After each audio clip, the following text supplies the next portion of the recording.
Where did it all come from? I mean, it's pretty much the biggest question you can ask, right? In this explainer, we're going to walk through a theological source that lays out a complete framework for creation, from the very beginning to the very end. Okay, so here's our roadmap. First, we'll get into the grand design of creation itself.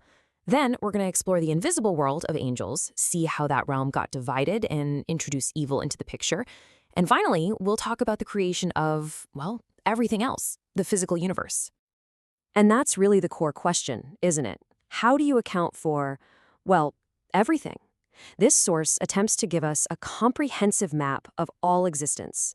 It traces a line from every single thing, seen and unseen, good and evil, all the way back to one single starting point, a divine act of creation. So let's jump right into part one, the grand design. The first thing we have to do is get our heads around what creation actually means in this context, because, it's a little more complex than just a simple beginning. So get this, creation here is actually a two-part deal. First, you have the act of making something out of nothing, what we usually think of as creation. But there's a second part that's just as important, the act of perfecting what's imperfect. So it's a process of both starting something and completing it.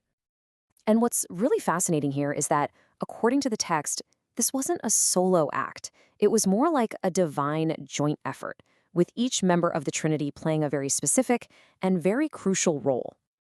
Think of it like a construction project, but on a cosmic scale. You've got the Father, who is the architect, the one who dreams up the entire blueprint. Then there's the Son, who is like the master builder, actually putting everything together based on that plan. And finally, you have the Holy Spirit, who is the power that brings it all to life, perfecting it and making it complete. So why do all this? What's the point? Well, the text is super clear about this. The number one reason for all of existence is to reflect the glory of its creator. It's meant to be a mirror of God's nature. And the source adds, there's a secondary purpose. For us, humanity, to find happiness in this world and give praise back in return. Okay, so let's move on to the first thing that was actually created. And it might not be what you think. Before there were any stars or planets, this source describes the creation of an invisible spiritual world, a world inhabited by angels. So, what exactly are angels according to this text?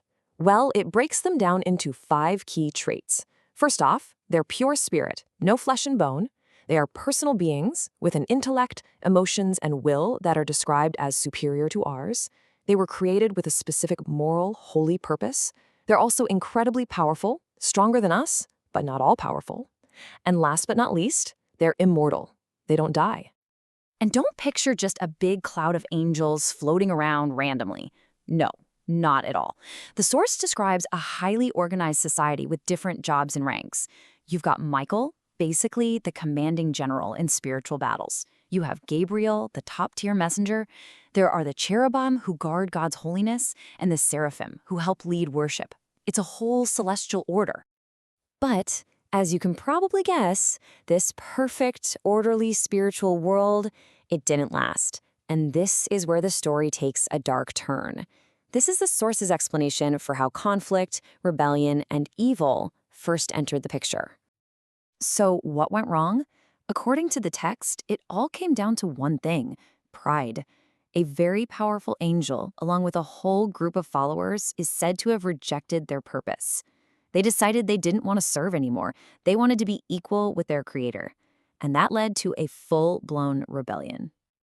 And the leader of this rebellion? He gets a new title, Satan, which literally means the adversary. The source gives him a bunch of other names too, and each one kind of describes a different part of his new job description, you could say. Names like devil, deceiver, and even ruler of this world. Now, this is a really, really important point in this framework. Evil isn't some brand new thing that was created. Instead, it's presented as a corruption of something that was originally good. So that incredible intellect that angels have, it gets twisted and used for deception. That powerful will, it turns from serving to rebelling. A holy purpose becomes totally immoral. It's a twisting of the good. All right, so we've covered the spiritual realm and the great conflict within it. Now let's move on to the final piece of this puzzle, the creation of the tangible material world. The universe we can actually see and touch.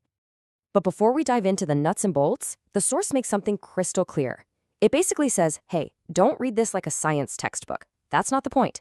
The purpose here is theological. It's a story centered on humanity, a relationship with God, and the whole plan of salvation. Okay, so let's talk about the elephant in the room, the 6 days of creation. This is a huge one, right? And the theological text we're looking at, it knows it's a big topic. It actually lays out several different ways that people have interpreted these days over the centuries, often trying to square the text with modern science. So there are a few main camps. You've got the day-age theory, which says each day was actually a super long period, like a geological age. Then there's the reconstruction theory, which argues for a massive time gap in the story. There's even a hybrid view. And of course, there's the literal day theory, which says each day was a normal 24-hour day. The source does point out that this last one, the literal view, tends to line up most consistently with other related scriptures. And really, this all brings us to the big takeaway, because in the end, it doesn't matter if your origin story comes from a theological text like this one, from cosmology and the Big Bang, or from evolutionary biology. The story we tell ourselves about where we came from completely, fundamentally shapes how we search for meaning and purpose in our lives right now. What we believe about our beginning will always influence where we think we're going.